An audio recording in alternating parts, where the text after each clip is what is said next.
बिस्मिल्लाहिर्रहमानिर्रहीम। अस्सलाम वालेकुम स्टूडेंट्स, होप सो आप खैरियत से होंगे। आज आप लोग जो टॉपिक सीखने जा रहे हैं उस टॉपिक का नेम है कार्नोट साइकिल और मैं हूं आपका टीचर उसामा शहाब और आप लोग देख रहे हैं YouTube channel physics with Usama Shahab Malik. तो स्टूडेंट्स, आज हम लोगों ने जिस टॉपिक को डिस्कस करना है, अगर पेपर पॉइंट ऑफ व्यू से देखा जाता है तो ये फेडरल बोर्ड का या पिंडी बोर्ड का, पंजाब किसी भी बोर्ड का बहुत ही ज्यादा इंपॉर्टेंट लॉन्ग क्वेश्चन है। फर्स्ट ईयर में ये इंक्लूड है और थर्मोडायनामिक यूनिट से ये एक और हमारा लेक्चर आज का।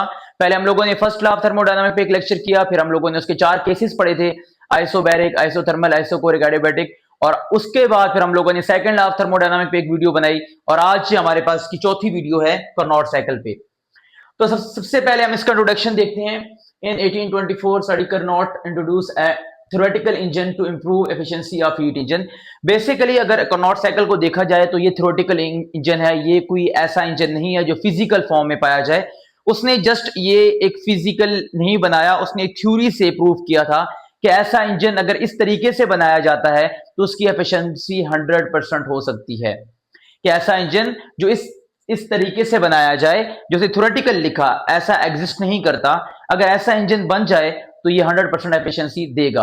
लास्ट में हम लोगों ने कहा था कि ऐसा कोई भी इंजन एग्जिस्ट नहीं करता जिसकी एफिशिएंसी 100% होती है। तो यहाँ पे कार्नोट ने एक ऐसा थ्योरेटिकल इंजन बनाया था जिसकी एफिशिएंसी हम लोग प्रूव करेंगे कि 100% हो सकती है। बट ये इंजन जो है ये आइडियल केस है, ये हमारे पास एग्जिस्ट नहीं करता है। कंस्ट्रक्शन क्या है? It consist of a cylindrical cylinder that contain gas with movable pistons of cylinders are insulated but base is conductor। इसकी जितनी भी साइड्स होंगी सिलेंडर की वो हमारे पास इंसुलेटेड होंगी, बट इसकी जो बेस होगी वो हमारे पास क्या होगी?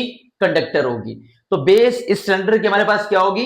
कंडक्टर होगी और जो इसकी साइड्स होंगी वो क्या होंगी? इंसुलेटर होंगी। एक सिलेंडर हम लोगों ने लेना है और उसके अंदर हमारे पास क्या होगा? एक मूवेबल पिस्टन होगा। ओके, नेक्स्ट हमारे पास क्या आता है? ये कार्नोट साइकिल क्या होता है? ये अपने बहुत ही ज्यादा इंपॉर्टेंट कि कार्नोट साइकिल होता बेसिकली क्या है? Carnot engines operate in a cycle non Carnot cycle. It consist of the 4 steps. सबसे ज्यादा इंपॉर्टेंट यहां से जो सिनेरियो स्टार्ट होता है कि इसके अंदर 4 स्टेप हमारे पास होते हैं। सबसे पहला होता है आइसोथर्मल एक्सपेंशन, फिर होता है आइडियाबैटिक एक्सपेंशन, फिर हमारे पास होता है आइसोथर्मल कंप्रेशन और फिर हमारे पास होता है आइडियाबैटिक कंप्रेशन। तो बेसिकली ये साइक्लिक प्रोसेस है। तो पहले 2 एक्सपेंशन हुई, फिर दोबारा 2 कंप्रेशन होके जहां से स्टार्ट हुआ था इनिशियल कंडीशन पे दोबारा इंजन वापस आ जाएगा। तो इस वजह से हम लोगों ने आइसोथर्मल एक्सपेंशन भी लिखा, आइसोथर्मल कंप्रेशन भी इसके अंदर है, आइडियाबैटिक एक्सपेंशन भी था इसके अंदर और आइडियाबैटिक एक्सपेंशन भी, कंप्रेशन भी इसके अंदर इंक्लूड है। तो ये 4 बेसिकली प्रोसेस हैं। इससे पहले आप लोगों ने प्रीवियस लेक्चर में एक वीडियो देखी होगी, उसमें हम लोगों ने बहुत डिटेल से पढ़ा था कि आइसोथर्मल क्या होता है, आइडियाबैटिक क्या होता है, कंप्रेशन क्या होता है, एक्सपेंशन क्या होता है। वो सारी चीजें हम लोग पढ़ चुके हैं। तो इस कार्नोट साइकिल के अंदर हमारे पास 4 स्टेप्स आएंगे, जैसे यहाँ पे भी रिप्रेजेंट किए गए हैं। ब्लू कलर से मैंने बनाया है सबसे पहले आइसोथर्मल एक्सपेंशन, फिर हमने बनाया आइडियाबैटिक एक्सपेंशन, फिर हमने बनाया आइसोथर्मल कंप्रेशन और फिर हमने क्या बनाया?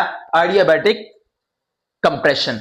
उसके बाद जहां से इंजन हमारे पास इनिशियल पोजीशन से स्टार्ट हुआ था, ए से बी, बी से सी, सी से डी, डी के बाद दोबारा ए पे वापस आ गया, तो इसलिए हम लोग इसको साइकिल बोल रहे हैं। साइकिल हमेशा वही चीज होती है कि जहां से स्टार्ट किया जाता है वहां पे वो एंड हो जाता है। यानी कि हमने ऑपरेशन जहां स्टार्ट किया था, ऑपरेशन जहां से स्टार्ट किया था वहां पे दोबारा घूम के एंड होगा। सो दैट्स व्हाई इसकी एफिशिएंसी कितनी हो जाएगी? 100% हो जाएगी। कार्नोट साइकिल क्या कहता है जी? कार्नोट थ्योरम आपका एक अलग से क्वेश्चन बनता है, व्हाट इज कार्नोट थ्योरम? तो कार्नोट थ्योरम क्या है? No heat engine is more efficient than Carnot engine working between same 2 temperature. वो कह रहा है कि ऐसा पॉसिबल ही नहीं है कि 2 टेम्परेचर के दरमियान, सेम टेम्परेचर मतलब कि 2, इसका टेम्परेचर जो डिफरेंस है इसका और एक और ऐसा उसका डिफरेंस है टेम्परेचर का। लेट्स सपोज इसमें जो टेम्परेचर का डिफरेंस है वो 40 किलो केल्विन का है और इसमें भी अगर दूसरा इंजन है उसका भी जो डिफरेंस है वो 40 केल्विन का है।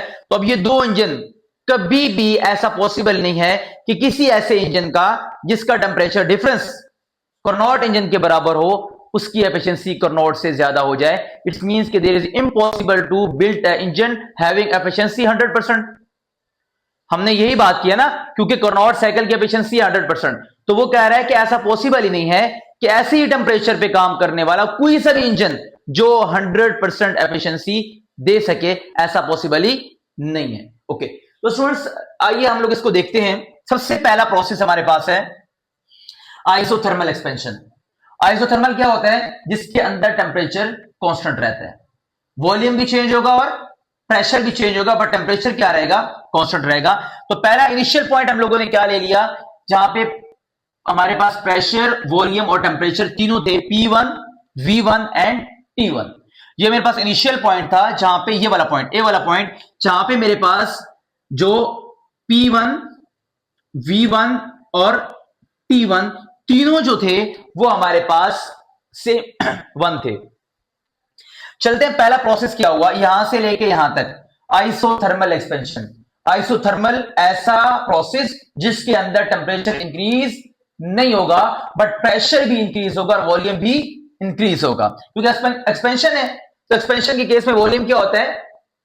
क्या होता है एक्सपेंशन के केस में? वॉल्यूम इंक्रीज होता है एक्सपेंशन के केस में। तो हमारे पास क्या होगा जब वॉल्यूम इंक्रीज होगा? अब देखिए मैंने नीचे रखा हुआ है hot temperature reservoir. So students question ये राइज होता है कि जैसे ही हमने एक बात तो याद रखनी है कि हमने टेम्परेचर को चेंज नहीं करना, बट जैसे वॉल्यूम चेंज होगा तो टेम्परेचर भी चेंज होगा। अगर वॉल्यूम ज्यादा होता है तो टेम्परेचर कम होगा, तो उस केस में यहां से कुछ हीट जो होगी वो सिस्टम के अंदर जाएगी और वो सिस्टम के अंदर हीट जो जाएगी वो इस टेम्परेचर को बैलेंस कर देगी, यानी कि चेंज नहीं होने देगी। तो स्टूडेंट्स जैसे पहला वाला प्रोसेस है आइसोथर्मल एक्सपेंशन, इसमें क्या होगा? एक्सपेंशन होगी बट किस चीज के? टेम्परेचर जो है वो हमारे पास कांस्टेंट रहेगा और वॉल्यूम जो है हमारे पास वो चेंज होगा और प्रेशर भी हमारे पास चेंज होगा। तो यहां से स्टार्ट हुआ, इस पे पहुंचा, ये हमारे पास पॉइंट बी है और ये क्या हो जाएगा यहां पे पॉइंट बी पे? प्रेशर P1 से क्या हो गया? P2 हो गया। ओके, वॉल्यूम V1 से क्या हो गया? V2 होगा। आपको नजर आ रहा है कि प्रेशर यहां से यहां पे पहुंच गया और वॉल्यूम जो था वो यहां से लेके यहां पे पहुंच गया। तो वॉल्यूम ज्यादा हो गया, एक्सपेंड हो गया, और प्रेशर क्या हुआ? कम हुआ, क्योंकि हम लोगों ने एक रिलेशन पढ़ा है V inversely proportional to P। हमने एक रिलेशन पढ़ा था V inversely proportional to P के प्रेशर बढ़ने या कम होने से वॉल्यूम पे इनवर्स रिलेशन, इनवर्स पड़ता है फर्क। तो क्या होगा? अब देखिए प्रेशर यहां से यहां तक कम हो गया और वॉल्यूम जो था वो यहां से यहां तक इंक्रीज हो गया। तो क्या हुआ? P1 V1 प्रेशर चेंज हो गया, P2 पे पहुंच गया और वॉल्यूम भी चेंज हुआ तो V2 पे, लेकिन यहां पे T जो है वो T1 ही रहेगा। रीजन क्या है इसका? रीजन ये है मेरे पास कि T1 क्योंकि आइसोथर्मल है, तो आइसोथर्मल के केस में टेम्परेचर चेंज नहीं होता, so that's why temperature T1 था तो T1 ही रहेगा।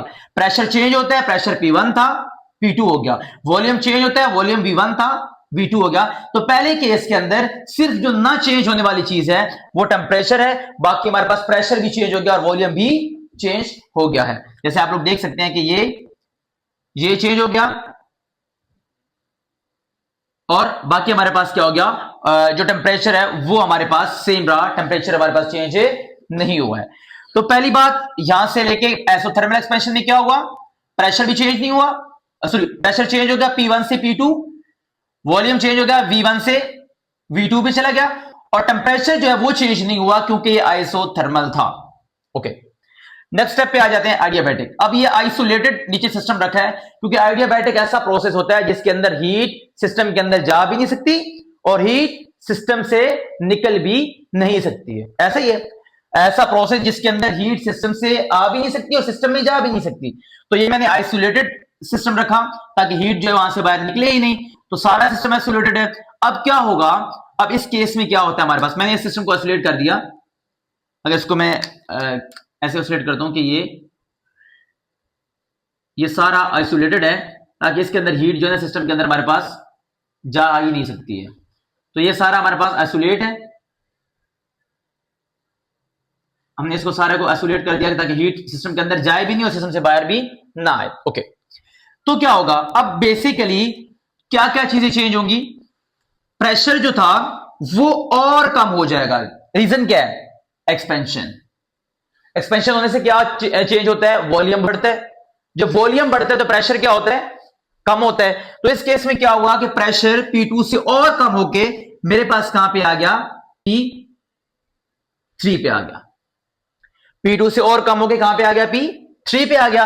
और वॉल्यूम जो है वो मेरे पास इंक्रीज हुआ, क्योंकि वॉल्यूम यहां पे कितना था, V3 था, आगे चला गया वॉल्यूम, तो यहां पे मेरे पास वॉल्यूम क्या आ गया, वॉल्यूम भी V2 से क्या पहुंच गया, V3 पहुंच गया। और टेम्परेचर जो है वो भी चेंज होगा, T1 से T2 हो गया। तो अब मेरे पास यहां पे ये सारी चीजें चेंज हुई हैं, प्रेशर भी, वॉल्यूम भी, टेम्परेचर भी। कैसे कैसे, प्रेशर और डिक्रीज हुआ। रीजन क्या है, आप जब भी एक्सपेंड कर रहे हो, एक्सपेंशन का मतलब क्या है कि वॉल्यूम बढ़ रहा है, और जैसे वॉल्यूम बढ़ रहा है तो वॉल्यूम के बढ़ने से प्रेशर कम होगा, सो प्रेशर और कम हो गया और वॉल्यूम और बढ़ गया। यहां तक तो पहला साइकिल कंप्लीट हुआ कि जब बॉडी 2 स्टेप करने के बाद यहां पहुंची है। अब सेकंड वाला जो है वो आइसोथर्मल कंप्रेशन है। कंप्रेशन में क्या होता है, वॉल्यूम कम होता है। क्या होता है, वॉल्यूम कम होता है और प्रेशर ज्यादा होता है। जब वॉल्यूम कम होगा, मैंने ये रिलेशन लिखा है आपका कि जब वॉल्यूम बढ़ेगा तो प्रेशर कम हो जाएगा, जब प्रेशर कम होगा तो वॉल्यूम ज्यादा हो जाएगा। तो इस केस में अब P3 से यहां पे हमारे पास बन जाएगा P4, और प्रेशर जो है वो थोड़ा सा इंक्रीज होकर ऊपर आ गया, ये P4 पे पहुंच गया। और जो वॉल्यूम है वो मेरे पास कहां से, V3 से V4 पे आ गया, कम हो गया वॉल्यूम, क्योंकि यहां पे वॉल्यूम यहां पे था और वापस आ गया दोबारा पिछली वाली जगह पे। और हमारे पास दोबारा से जो टेम्परेचर है वो T2 था, तो वो T2 ही रहेगा।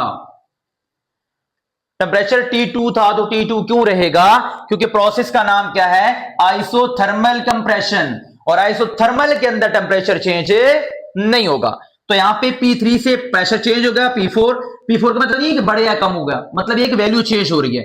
वॉल्यूम V3 से V4 पे आ गया, वॉल्यूम जो पहले यहां पे था अब यहां पे कम हो गया, और टेम्परेचर जो वो कांस्टेंट ही रहेगा।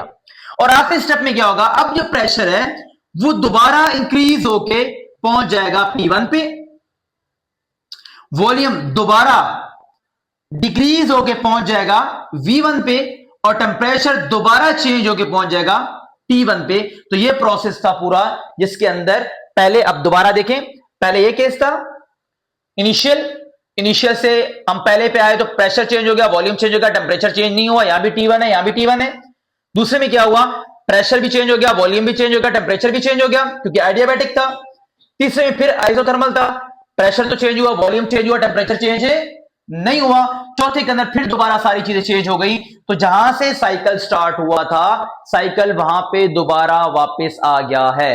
जहां पे साइकिल स्टार्ट हुआ था, साइकिल वहां पे दोबारा वापस आ गया। तो इस पूरे साइक्लिक प्रोसेस के अंदर हमारे पास जो एफिशिएंसी आएगी, हम कैलकुलेट करेंगे, वो 100% आ जाएगी। ओके, अब देखें, पहले वाले हमने क्या कहा कि हीट सिस्टम को देनी पड़ेगी, क्योंकि जब इसका वॉल्यूम बढ़ेगा तो वॉल्यूम बढ़ने से प्रेशर जो होगा वो कम होगा, तो प्रेशर कम होने से टेम्परेचर पे भी इफेक्ट पड़ेगा। सो कुछ हीट देनी पड़ेगी जो सिस्टम को बैलेंस करे। टेम्परेचर चेंज नहीं करना, टेम्परेचर को बैलेंस करना है ताकि वो कम ना हो। और यहां से वो हीट रिलीज होगी जब कंप्रेशन होगी।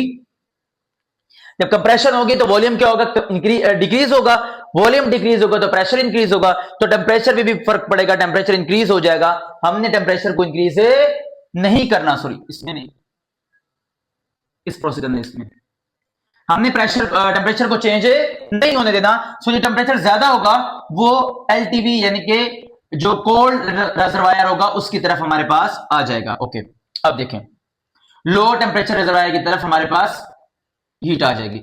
वो जो पहले हीट इंटर हुई थी ये वाली, इसने इसको जब एक्सपेंड किया, हमने कहा ना कि पहले क्या था, आइसोथर्मल एक्सपेंशन, तो एक्सपेंड हुआ। एक्सपेंशन से क्या हुआ कि ये जो पिस्टन था ये ऐसे मूव हुआ। ओके, जब मूव हो गया उसके बाद फिर एक्सपेंशन हुई, फिर ये और एक्सपेंड हुआ। पहले यहां पे था, अब यहां पे हुआ, तो पहले ये इधर पहुंच गया था, अब ये यहां पहुंच गया। इसके बाद ये मूव होके यहां पे आएगा, फिर कंप्रेशन हुई, ये यहां पे था, एक्सपेंड हुआ, यहां पहुंच गया इस केस में। फिर इसको जब कंप्रेस हुआ तो इसको पीछे लेके यहां पे और दोबारा फिर वापस, तो पहले 2 एक्सपेंशन हुई, पहले बॉडी यहां पे थी, एक्सपेंड हुआ और यहां पे चली गई, फिर कंप्रेस हुआ मुड़ के तो उसको पीछे खींचा यहां पे, और फिर और कंप्रेस हुआ, फिर इसको यहां पे दोबारा खींच दिया। तो इस तरीके से ऐसे सर्कल चलता रहेगा। पहले देखें आप यहां पे एक्सपेंशन हुई है, तो ये जो हीट है ये सिस्टम के अंदर गई और इसने क्या किया कि इसको एक्सपेंड किया। एक्सपेंड में क्या होता है, एक्सपेंशन के केस के अंदर वॉल्यूम इंक्रीज होता है, वॉल्यूम इंक्रीज हुआ तो ये पिस्टन आगे बढ़ा, इसने इस होल्डर को आगे किया और यहां पहुंचा, फिर इसने और एक्सपेंड किया, ये यहां से यहां पे आया तो ये होल्डर यहां से घूम के यहां पहुंच गया।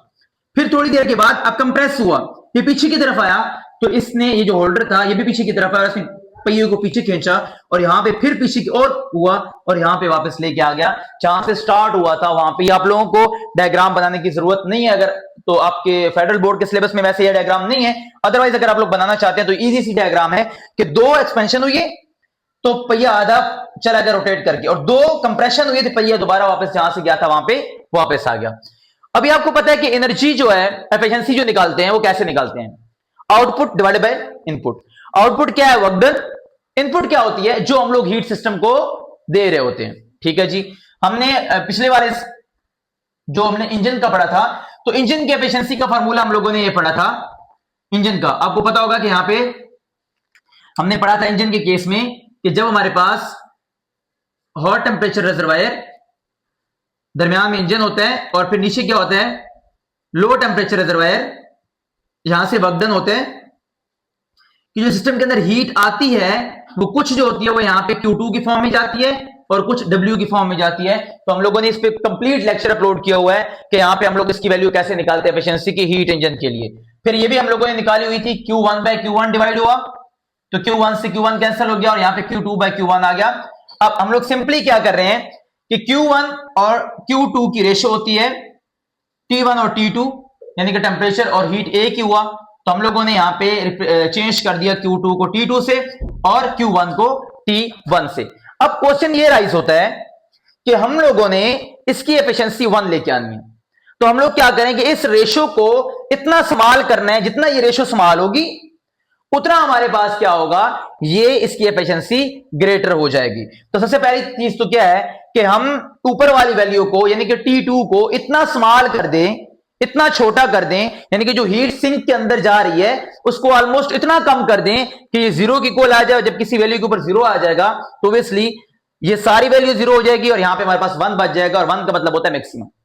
ओके, क्या करना है, जो हीट सिस्टम से बाहर जा रही है, जो इंजन से हीट निकल के सिंक में जा रही है, उसको इतना कम कर दें कि उसकी वैल्यू ऑलमोस्ट जीरो के बराबर हो जाए, और फिर ये सारी टाइम जीरो हो जाएगी तो मेरे पास एफिशिएंसी क्या आ जाएगी, मैक्सिमम आ जाएगी। तो ये केस था जिस केस में उसने हमें ये बताया कि कार्नोट साइकिल एक ऐसा हीट इंजन होता है जिसकी एफिशिएंसी 100% होती है। लास्ट में कुछ पॉइंट है, ये देखने के बाद हमारा टॉपिक कंप्लीट हो चुका है। Piston move outward, petrol and air move in. ये पिस्टन का केस होगा कि जब पिस्टन ऊपर की तरफ जाएगा तो पेट्रोल, पिस्टन यहां पर है, पिस्टन ऊपर गया तो यहां से पेट्रोल और एयर एंटर होगी। In it valve is close, mixture is compress, जब अंदर हो जाएगी तो ये कंप्रेशन होगी, उसके बाद स्पार्क की वजह से वहां पे एनर्जी प्रोड्यूस की जाएगी। स्पार्क होता है तो रैपिडली प्रेशर और वॉल्यूम क्या होता है, इंक्रीज हो जाएगा, और लास्ट में क्या आ जाएगा, आउटलेट वाल्व ओपन्स।